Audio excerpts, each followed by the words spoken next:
Good evening, DPS families. Thank you all for coming out and hanging out with us tonight. Welcome to Family Academy, our How To virtual class series. Tonight, our topic is expectations during remote online learning. I just want to let you all know that this effort from Family Academy is certainly a team effort. From Title One, Family Academy, the Office of School Relations, and the Multilingual Resource Center. We're so thankful to have Melissa Watson. She is the director of the Office of School Relations. Althea Scriven, she is our project manager for Family Academy. And in conjunction with Pablo Freeman, who is the director of the Multilingual Resource Center. Tonight, our presentation again, is expectations during remote online learning. And our presenter for tonight is Mr. Matthew Hickson. He is our Director of Online Learning. Thank you so much, Mr. Hickson. Thank you all for having me on. I'm excited to share with families some important information about the student and family expectations for remote online learning. So I want to start just by talking about why we call this remote online learning. And that is the title that we're using here. This is the online learning that's occurring during this period of COVID when we're in a pandemic and when we acknowledge as a district that families are coping in all sorts of different ways with the reality of being in a pandemic, of having students at home that would normally be at school and learning in that environment. So it's remote online learning. We acknowledge that, and the student expectations that we have put out in our student expectations guide for elementary, middle, and high school are written with that in mind. They're written with the idea that we are trying to promote flexibility for students and support families and students to learn in any way possible. And so I'm going to go through just a couple of slides and share with you the high-end information, and then I'll take some questions from the Facebook Live chat. So if you have those questions, feel free to start putting them in now, and hopefully I'll address them, but if not, I'm happy to answer the ones that I can following the presentation. So a little bit quickly just about my title. I'm the Director of Online Learning, but I partner very closely with curriculum and instruction. So everyone who is working on this is a team in DPS. So these are not just my expectations or the expectations that came from Ignite or online learning. They are a team effort of a number of departments. So I'll start with the basic expectations, and you can find these. They're posted in your school website. They're also posted in the back to school guide that was shared with parents, the expectations for elementary, middle, and high. And there are 3 different documents, one for each of those grade levels. Again, you can find those on your school website, but you can also find them in the back to school page on the dpsnc.net website. So here are the basic expectations. We wanted to utilize our DPS Spark and share with you that we wanted you to spark online learning. And that means to show up, participate, advocate, read, and know and follow our code of conduct. So I'll start at the very bottom, because one thing that we all know and that seems obvious is that our Durham Public Schools student code of conduct applies even in the remote online learning environment. So just like we would in school, students are expected to be held to those high standards of conduct, and we're holding students to those expectations. Then a big piece of this, and this is a piece that is going to push our students and make sure they're thinking and learning along with us, is that we want to read everything, all the directions, extra materials, books. There's a lot of things that you can do. And when in doubt, there's reading that you can get provided through all of our curriculum adoptions. We have a K through 12 curriculum adoption in Durham Public Schools that includes lots of great online resources from American Reading Company or HMH at the elementary level, and StudySync at the secondary level. And then the first 3, show up, participate, and advocate for yourself. We can't stress this A enough. Teachers are there to help you, so please encourage your student to advocate when they need help and support. There are lots of different avenues, from office hours to flexible time to intervention time, that they can get that support. Wanted to also spend a second to talk about the difference between, maybe you've heard synchronous and asynchronous instruction. This is kind of a new terminology that we're using during online learning, and so I wanted to make sure everyone understood what that was. Synchronous instruction is the time that we are together on Zoom as a community. So that's time when your students are seeing their teacher inside of a video conferencing software. It could be Zoom, could be Microsoft Teams, or could be Google Meets. Those are the platforms that we use as a district.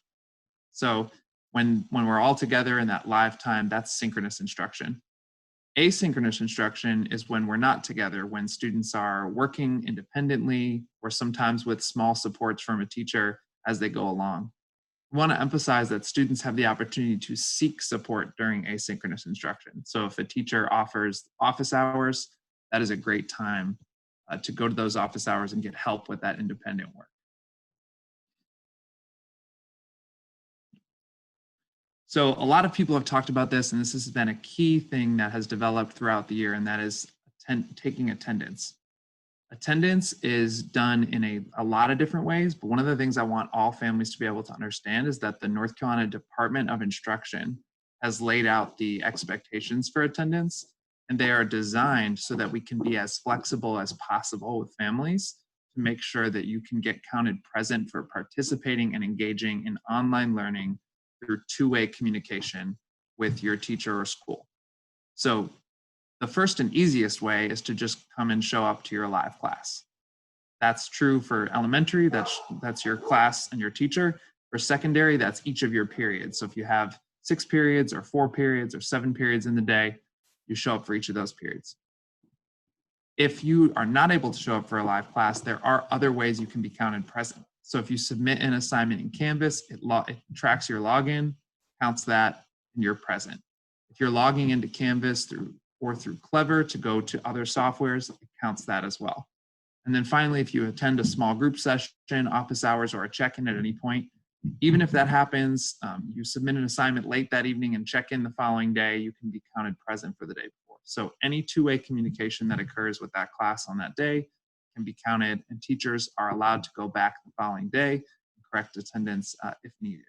So attendance is something that you want to know you can get easily by showing up at your live classes, but if there's a reason why your family can't attend live class on any particular day, there are other ways you can be counted present, so you won't have to worry about attendance. A lot of people have also asked about grades. So this is simple. There is grading this year. PowerSchool is the ultimate source for grades. And this week, actually today, progress reports are starting to be released through the PowerSchool parent portal. And you can find the information about how to access that on dpsnc.net, as well as through your schools many have posted announcements on the website with the directions for logging in through the parent portal. So grades are not based on attendance, they're based on the mastery of state standards and your engagement in the online learning we are doing right now. And they are, again, posted through PowerSchool. You may also see some grades in Canvas, which is our district learning management software, but the grades in PowerSchool are your final grades. So if there's a discrepancy between those two, that is okay. Look at the PowerSchool grade. Canvas is really just there as a checkpoint for you to kind of see how your student is doing on assignments, and that's where obviously your student submits the majority of their assignments. This is a big one. So we can't see each other right now, but in an ordinary video conferencing class, we might have a situation where students are being asked to have their video on or keeping it off. And so I wanted to make sure we were clear, because there is very specific and very clear language from us in terms of student expectations around video. And that is that we encourage students to engage with their teacher, encourage them to have their camera on. Our teachers obviously love to see the students' faces. Our students can engage better sometimes when they're able to ask a question, be able to wave their hand and say, hey, it's me that's right here. Or just for the teacher to be able to pick up on whether or not they're understanding using facial expressions and some of the typical tools that we would use in the classroom. However, if a student does not feel comfortable or it is not currently possible because of the student's bandwidth, internet-wise, or other circumstances that are going on with their connection, then it is not required that student keep the camera on in that case. So the language is specific. It is students should keep their camera on when it is possible and comfortable, but keep themselves muted while the teacher is delivering instruction. Again, that's possible and comfortable. We ask them and invite them to do that, but it is not required. So some tips for parents, and this is one thing I've been asked a lot. Things that you can do to help continue to engage. And so many parents have done this, and I think it represents a huge shift. A lot of parents have really jumped in to be involved in a tremendous way to help our students. So know your student's schedule. It is posted on the website, and any changes to that schedule will be posted through schools' websites as well. You want to know when your student has live time, when there is optional office hours, because those are times you can take advantage of. And then other times in the schedule where there might be wellness activities or other things that students want to engage in. You want to know the supports available at your school. So make sure you're understanding if your student has access to an interventionist or your counselor, your social worker, other people at your school, how you get in touch with them and how you seek the support that students would normally get while they're in the school building. Please check out canvas.dpsnc.net for all of the updates about our learning management system, Canvas. And then these last two go hand in hand. We want to take advantages of some of the positive sides of online learning. We've heard a lot about, and no doubt we are all working the majority of our time right now trying to figure out how to solve the problems, fix the negatives, and make sure that we do as much as we can to make this mirror the learning experience that we'd have in person. However, if we're spending all that time and effort trying to fix the negative stuff and make it as good as we possibly can, let's also take advantages of some of the things that are natural positives of online learning. One of them is that students have the opportunity to learn and get feedback on their professional communication via email and via the internet. That's one great opportunity. The other is that students have an opportunity to develop crucial executive functioning skills. So especially our students that are in the upper elementary, middle school, and lower high school grades, their brain is going through changes that are causing them to be extra susceptible to picking up on and learning quickly these executive functioning skills. These are the things that they need to be successful down the line as independent workers and thinkers and problem solvers. And online learning lends itself to quicker development and more forced development of some of these skills. So things like working memory and self-monitoring. How do I check and see how I'm doing? Things like organization. Can I write down a list at the end of every day of all the assignments and tasks I still have to do? Task initiation. Can I own my learning and be able to know, hey, I got to go to Canvas today and I got to get up and log in? A friend of mine who has a student in first grade told me recently that he couldn't find the student's login for Canvas, and she was like, oh, I got it. Don't worry, Dad. Right? And pop in and is ready to go. What an incredible example of not only task initiation, but also organization on behalf of this student. So these are those skills that are so crucial later in life and that our students are extra primed to be developing now. And online learning gives us an opportunity to do that. Let's take advantage of those and not just be thinking about some of the things that are challenges. So I'll just leave you by saying we know that this period of time is unbelievably challenging. I started by saying that we use the term remote online learning for a reason, because this is really a time when we are challenged by our COVID pandemic. We are challenged as a community. But if we stay in this together and we keep thinking about what is possible for our young people, that they can and develop those executive functioning skills, that they can learn to be unbelievable users of technology and creators using the tools that we're using today, hopefully they'll become better than us. And that when they are, in our position, they'll be leading the world in technology and in creation. And so I think we have an unbelievable opportunity. I'm excited to take your questions, and I'm glad that we're thinking about this topic of what sort of expectations we're holding our students to and pushing them to as we raise the bar this year in DPS. So I'll take some questions now. Thank you, Mr. Hickson. Just want to remind everyone who is on our broadcast tonight to please post your questions on our page, and we will have people to lift those questions so that we can address them. So, Mr. Hickson, for some questions that we already have. Question, how familiar are the teachers with the rules for attendance? Is everyone kind of following the same protocols and procedures as far as attendance is concerned? Yes, the teachers are familiar with the student expectations, which lay out the very expectations that I gave, and those are also mirrored in teaching and learning expectations documents that we've created with curriculum and instruction. So they're posted and they should be clear and transparent to everybody. Okay, thank you. Next question. What could cause me to get a phone call home about attendance?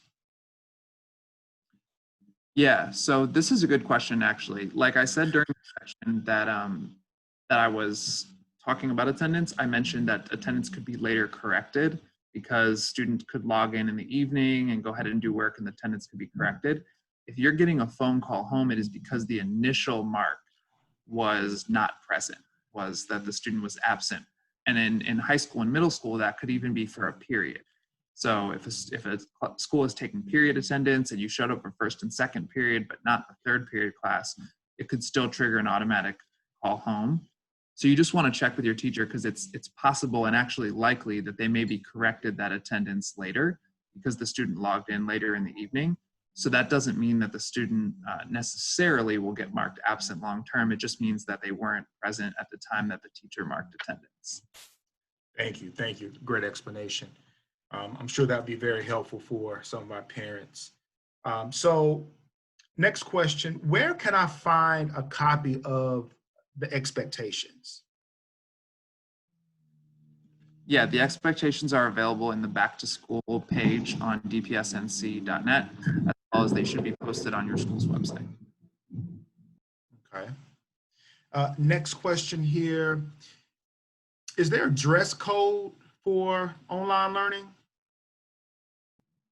The dress code would fall under the place that I mentioned, that it was know the student code of conduct and follow the student code of conduct. So the dress code falls under student code of conduct. So yes, it's still applicable. But of course, like I said, we're leading everything here with flexibility and grace. So there might be certain cases where we have a private conversation about dress code. But yes, dress code is still applicable in terms of the student code of conduct that we lay out in Durham Public Schools. Okay. So next question, why do I have to show my face? Why does my child have to show their face on camera all the time? Yeah, so I want to be clear, they don't. Okay. The learning expectations say very specifically, we encourage children to have their video on whenever possible and comfortable, right? So like I got a virtual background right now because I don't want you to necessarily see my background while I'm on this call. You can use a virtual background. That's one example.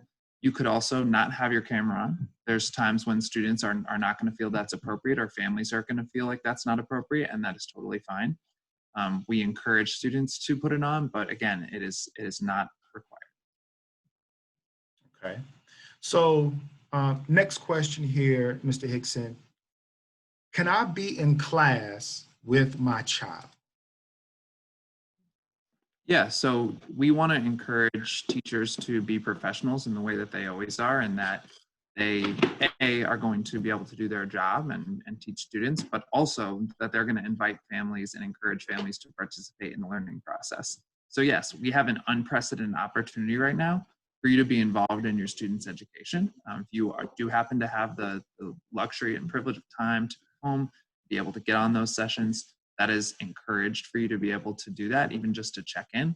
Now, there's also times when, especially for our older students, we want our students to have some autonomy and being able to navigate the learning environment and think for themselves. So there might be times when it's appropriate for the teacher to say, hey, let's make sure our students are doing this on their own, or let's make sure that they're thinking through this without help right now, because we want students to productively struggle with the content and productively think through how they can own the learning. But you are certainly allowed to work with the teacher to be present, to see the lesson, to be able to see what's going on, and to help and participate as is appropriate. Okay. Next question. Does my child have to stay the whole time? Yeah, so this depends on what lens you're taking to answer that. For attendance purposes, no. There's lots of ways your student can be marked present for attendance.